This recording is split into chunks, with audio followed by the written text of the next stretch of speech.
Institute for our virtual session. I'm Sue and I will be your host today. In 2015, 193 countries globally adopted the 2030 Agenda for Sustainable Development, which includes the 17 Sustainable Goals. The goals range from environmental protection to the eradication of hunger and inequality. The outdoor agricultural productivity is at risk due to the rising high global temperatures and an increase in the frequency of natural disasters. This causes significant problems globally, so ongoing education is essential for a sustainable society. By maintaining a society of steady, consistent food supply that is not weather dependent, vertical farming can help to alleviate hunger in the future. There is no getting past the fact that we must collaborate to create a resilient and healthy world if we want to safeguard the welfare of the future generations. By offering a variety of social activities and initiatives to the general public, vertical farms can serve as an educational and social hubs within a community. As a result, communities would grow to be more responsible and socially cohesive. Today's guest is Mr. Les Hutton from Vertical Organic Farming, who will share his years of experience in vertical farming with us. Mr. Hutton, welcome, and I hand over to you. Thank you very much, Sue, and thank you very much to Moses Kotani for this invitation. And also, I believe we have common purpose, so it's nice to share ideas. I believe that your guests as such, your viewership must be quite extensive, and I believe that we'll be talking to would-be entrepreneurs as well as institutions. And I have, at the end of our program, I wish to talk about the way forward. So we'll be relatively rapidly hurrying through the process of the slides as such, but when we get to track record and way forward, I believe we're getting to the meat of this thing, and I'm sure that a lot of you will find some interest, and hopefully we can engage further. Thank you, Sue. Thank you, Mr. Les. Over to you. Hope you can see the slides. Not yet.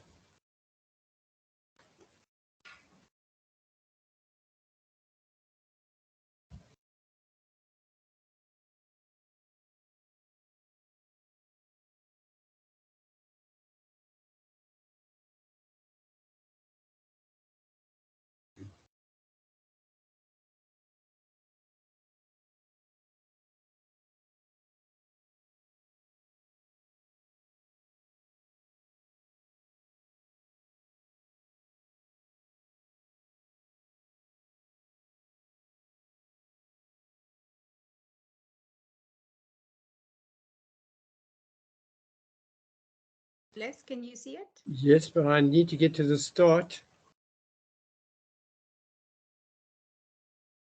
There we go. Is that better? Not yet. I'm quite way down. I've got to get to the slide one.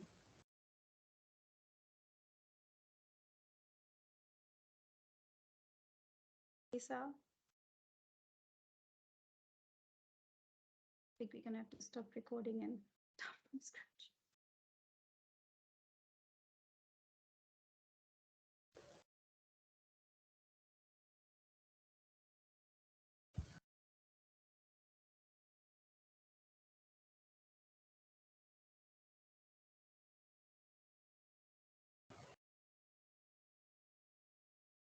Good. So that's it there. Right. The topic that has been chosen between Moses Kotani and ourselves is vertical farming as a business opportunity. And I think that you're going to see that our version of vertical farming is somewhat different to the types that you may have heard of to date. But let's get right into it. Could I have the next slide, please? Next, Sue.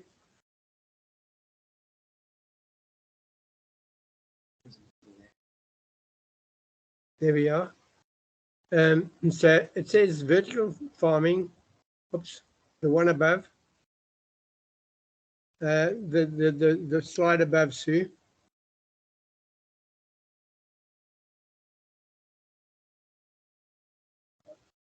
There we are. Vertical farming, what is vertical farming and what is the background? Well, you'll appreciate my consternation when I explain to you that I have a totally different version of vertical farming to what you might find if you looked at Google or YouTube. Theirs tends to be indoor based and hydroponics based upon very, very serious scientific equipment and engineering of agriculture, and they cost an absolute fortune. So it's LED lights, hydroponics, and indoors is what is the common version that you'll see on YouTube and Google. Whereas I wish to talk to you about our version of what we want to present as an Africanized type of vertical farming. I think vertical farming came about because there's a global need for a change, or perceived to be a global need for change in the way farming is done. I think that if I use just the example of water that is consumed, the potable water that conventional farming uses in open field farming is 90% of our potable water worldwide, I think it is. And vertical farming is far more efficient. It's also a very climate change friendly type of operation by comparison. So I think that that was the background which led to the type of investor interest in the development of vertical farming. And when I say investor interest, a lot of these systems cost as much as $100 million. I'm going to quickly tell you a story about a crowd who got hold of me this past 2 weeks, wanting me to represent them in South Africa. And they only cost, for a modest size of unit, they cost $140,000. And I asked them what the justification was, and they said, well, we can grow 10,000 butter lettuce in a month. So I said, well, so can I. I said, but my system costs $2,000 and yours costs $140,000. You can imagine that the negotiation was terminated quite rapidly. Next slide, please.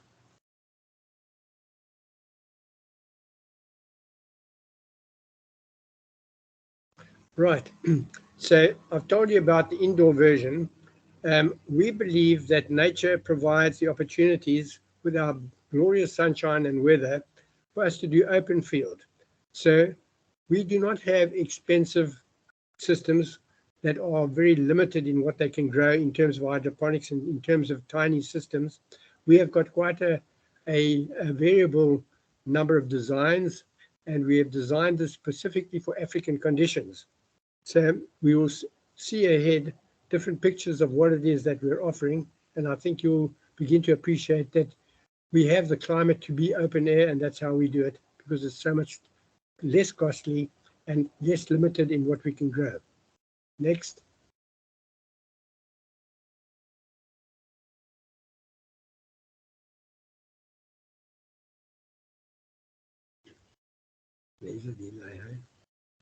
Okay, vertical farming. I would like to impress upon people that whatever the vertical system is that is being used, and ours is a well-designed, reasonably well-proven system already, but that's not where the actual business concept should be judged.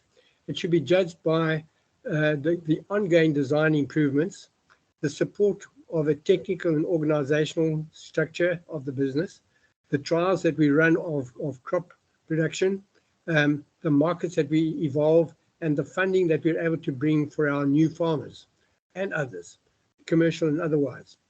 With our low-cost entry, which is an emphasis that we have placed on this, we have got a DIY system, which means that anywhere in the country we can direct you to install using local materials at direct costs, direct local purchase by the grower, as well as a few elementary items which we send by post inexpensively so that the system can be set up quite quickly. Coupled with that is the founder donations intentions. We have got a passion for job creation and opportunity development for young people in particular, and we provide that guidance and our pocket systems free of charge for the beginner systems that we are setting up, which we'll talk about in the slides ahead.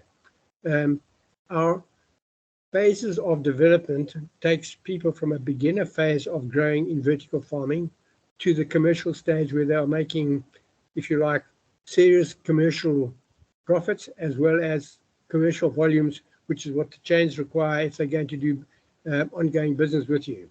But I would like to emphasize that we have a sense of purpose.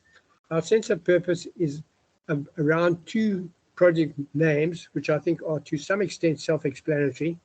The one is Adopt a Farmer, which aims at unemployed graduates, of which South Africa has thousands, as well as talented growers who are seeking an opportunity.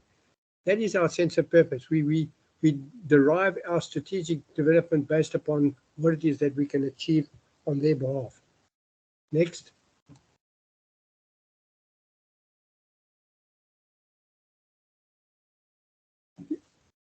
Okay, from that we have evolved.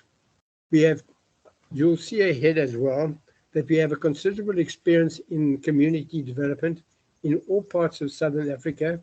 And from that, we have evolved a strategy which we believe is appropriate to what it is that we're now trying to achieve. So we no longer believe that we're going to start in rural areas and then move perhaps to the peri-urban. We believe in the beginning that the vast population worldwide is moving to cities, and that the vast unemployment that we have in South Africa is based upon city living as well.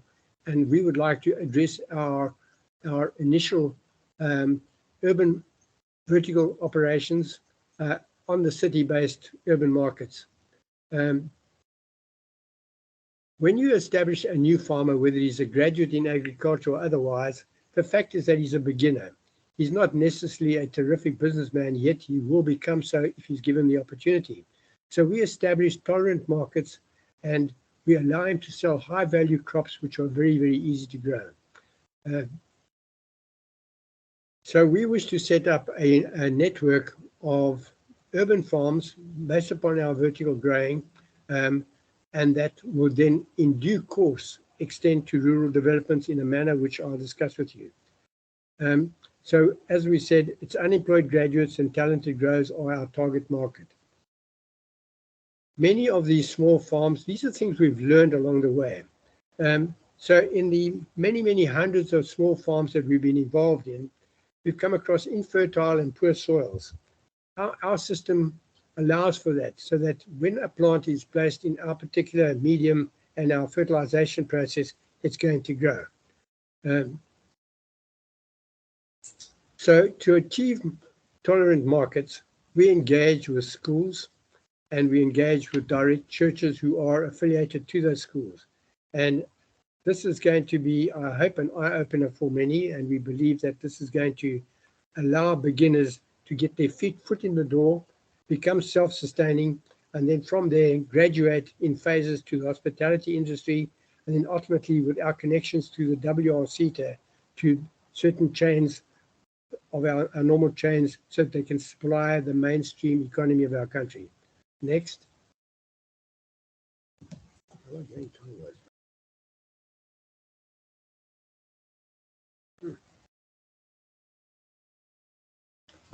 Okay, so our track record, and I'm needing to go fast because I see time is rapidly running out on me.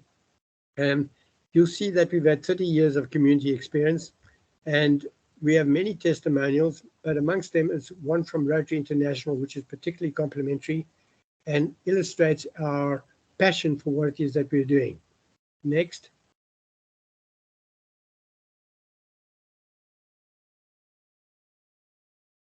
So on your left, there's a 7 million rand project with Impala Platinum, and I should imagine that 7 million today would be closer to 14 million.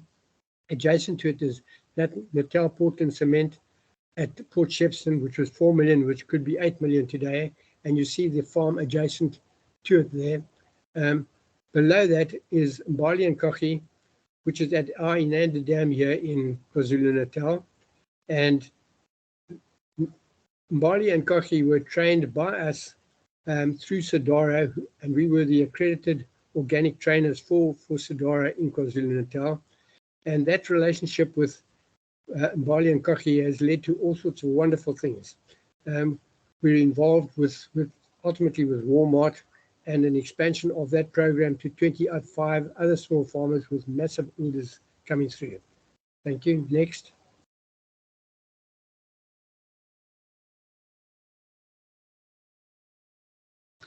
Right, you see that if you look at that slide on the left there, the Organic Farms Group, which is the mother organization which led to vertical organic farming, Organic Farms Group, had all of those sponsors, and we received great deals of money from private sector and government.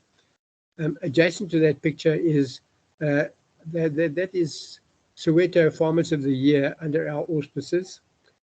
Below that, you'll see people, a group of young people, and that was a youth group in, I think, Waterloo near Durban. And the next one on the right is our involvement with the Cape Town Metro, for whom we were involved for many, many years, and we did some major projects. And that is just a quick slide to illustrate that point. Next.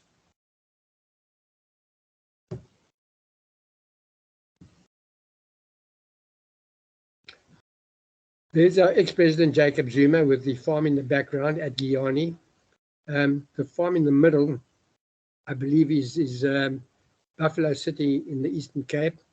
And there again is Jacob Zuma with our Organic Farms Group.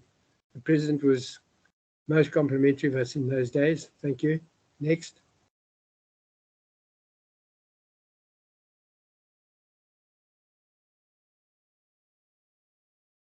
Next, Sue. Thank you.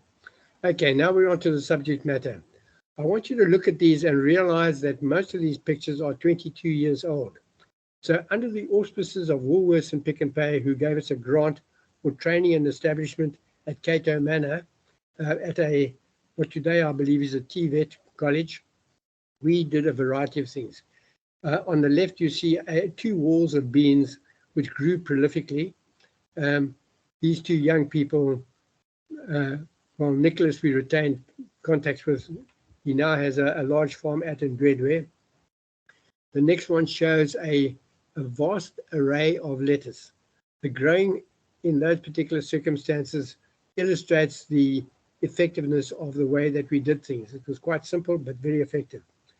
Below that, let's look at the strawberries. We grew strawberries, and we continue to do trials in strawberries. We expect that to become a large part of our commercial endeavor.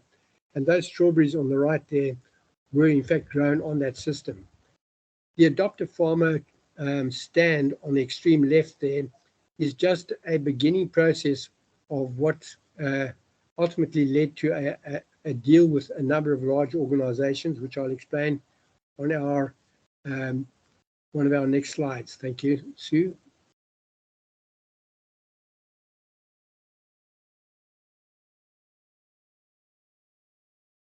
Next.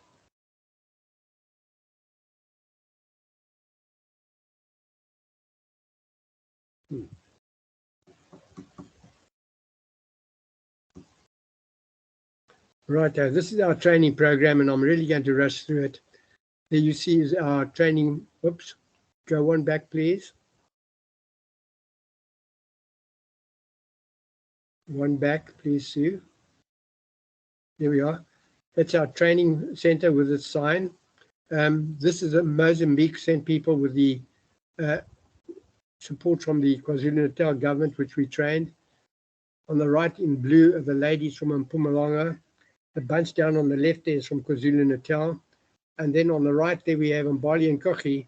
And if you look very carefully at those certificates, you'll see the emblem of Organic Farms Group, which is part of the training together with the CETA that we were involved with. Thank you, Sue. Next.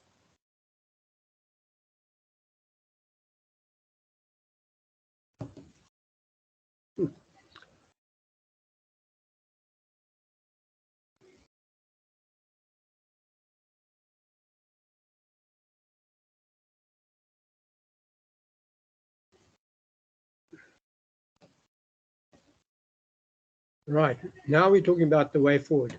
This is the realm that I really need to get into my act with you. And I believe that we have a substantial amount to talk about. That there is a rooftop garden on the left, and it showed phenomenal success here in Durban in Commercial Street, and I'd like to show people more about what the potential is for that particular field. On the bottom is, it's so fresh, it's still growing, is a trellis. Now, we were asked by both SPAR Group and the Builders Hardware people, who you know are heavy into horticulture, to set up this trellis where people could buy their produce and take it home still growing. That's how fresh it is. And that was deemed to be very popular, and we need to do that at some point in time soon. Tulani is delivering to SPAR Group in the middle there. Tulani was part of our original Organic Farms group. And the one on the right is worthy of discussion. There's a farm in Midrand where this guy has 2 1-hectare pieces of land, which he subsequently sold because he wanted to get the value of property land ownership in Midrand. And he did that because his engineers told him that he could get a benefit of 13 hectares down to 1 hectare if he used our system. He could get better if he went better than using the pallets that he's got there. But you can see that all he's done is use pallets with some old design of our pockets, and he's got 60,000 lettuce up there at the moment, and he plans to have 150,000. And that is only because of the capacity of vertical farming. He was asked to grow spring onions, and he did that on the ground, and he was getting 17 per square meter. He now gets 100 on the vertical, and he proposes that he will get 200 to illustrate the value of going vertical. Next.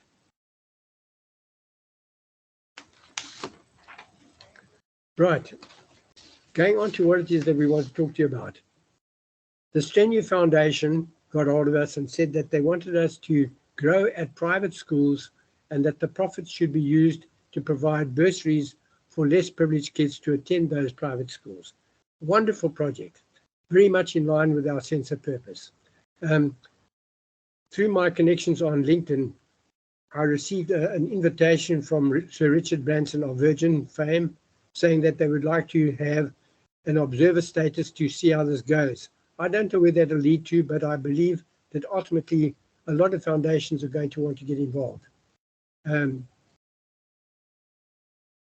Our other person who's observing but not being particularly vocal today is Peter Grootes, and he did a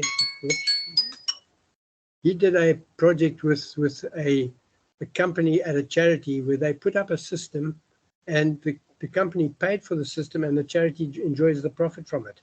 So that is the kind of company participation that we're going to be inculcating. Remember our low cost, that it's free from VOF for the pockets, and the DIY is a local purchase, so it really cannot be cheaper than what we are indicating to you.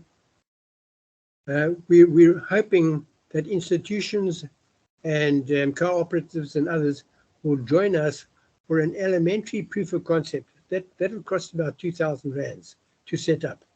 And we believe that that will impress upon them what it is that this system can do, giving them the confidence about how to go forward with this. Our involvement with churches and schools is going particularly well. We have, the reason they're interested is not only the wonderful sense of purpose of the bursaries, but the kids at those schools, at these posh schools, these private schools, have a course in entrepreneurial development. They learn about the social impact on society and how they benefit that. They also learn about climate change, saving water, and as leaders of our future society, it's important that they should know these things. I can't see that last one. Oops. I can't see that last item there, Sue. There's a rural pillars. Okay, so from this success that we will do with our beginner adopter farmers who become very involved with these schools and these churches, because we will be growing at sites that they provide. We had a very, very important success this morning, which includes the Methodist Church in and around the Durban region for a particular school. and we have a large piece of land to use to illustrate our concept. So we will begin on a tiny piece of growing system costing 2,000, but then it will expand into a much bigger unit, which is going to be profitable for the purpose of raising the profits for the bursaries that are anticipated. Now, we could continue talking about this, and I would like to talk to whoever is interested out there to take this matter further, bearing in mind that we anticipate that from the urban situation growing, with our new age growing in our vertical farming, we'll be able to extend to the rural population because we will have established a base for the receipt of their produce. So when people grow in an adjacent peri-urban area, their produce can be easily shipped because it not only has a market that we've established for them, but we also have a receiving depot to receive their goods, making it a lot more practical and a lot more likely to succeed. Because that was one of the weaknesses that we found in our many years trading in very rural areas and peri-urban areas, was the lack of a market and the lack of a distributorship. Next. So there you have it. Clearly, this subject needed a 2-day seminar, but as it is, there we are. Those are our details. That's my WhatsApp for anybody who wants to contact me. And I've no doubt if you contact Sue, we also would like to talk to you about the way ahead. We're going to be inviting partners to join with us to participate in setting up various proof of concept areas, leading ultimately to successful small-scale adoptive farm operations, which then lead to the rural development on a commercial scale. Thank you very much, Sue, and thank you very much for listening. Thank you so much, Les. That was a really informative session. I've taken back quite a lot. But I'm really interested to understand, like you speak about the newcomers into the market, and in terms of them just starting to grow their crop, there should be some, not being able to reliably supply the market. Can you elaborate a little bit on how they would overcome those marketing obstacles? Okay, well, let's keep it short and brief because it actually has a graduation phase. It goes through many phases. But in the beginning phase, our adoptive farmers who are helping us to initiate the growing program for the schools and the affiliated churches is based upon a very simple principle.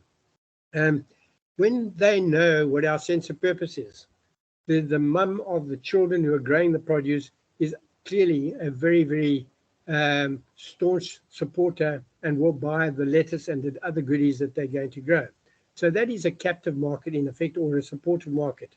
So we feel comfortable that we'll provide them with a market that is tolerant and going to be enable them to avoid the pitfalls of moving straight into a very sophisticated chain where reliability, volume, quality, and all of the other issues can cause a cancellation of an order very easily in the beginning phases of a new businessman, beginner farmer. Sounds very good. So with people listening out to this, and especially for the graduates, unemployed graduates, where does the beginner start? What do they need to do? Well, the first thing they need to do is to get hold of us. We would like to slot them into the proof of concept aspects that we are establishing at this early point in time, particularly in KwaZulu-Natal. And then from there, we will obviously extend our network as we raise funding and increase our popularity, because it's all about credibility. As we get this process on the ground and people see the fruit of that successful marketing and look, it's not about training, it's about learning on the job. Remember, these people are graduates in agriculture, so they're already committed. And if I said to them, take a seedling and stick it into a pot with a decent medium and provide the nutrient that I'm going to tell you about, you better be sure that that graduate is going to have no trouble growing that plant. And you will have equally no trouble growing 100,000 of those plants based upon the system that we will help him to use. Great, that sounds wonderful. Thank you so much, Les, for sharing all of that information and your years of experience and knowledge with us. And I certainly hope that our viewers will take the opportunity to reach out to you or myself. From here at Moses Kotane Institute, we wish you a very well day, and we thank you for joining us. We look forward to seeing you tomorrow on our climate change lecture. Thank you and goodbye. Thank you. Is that it?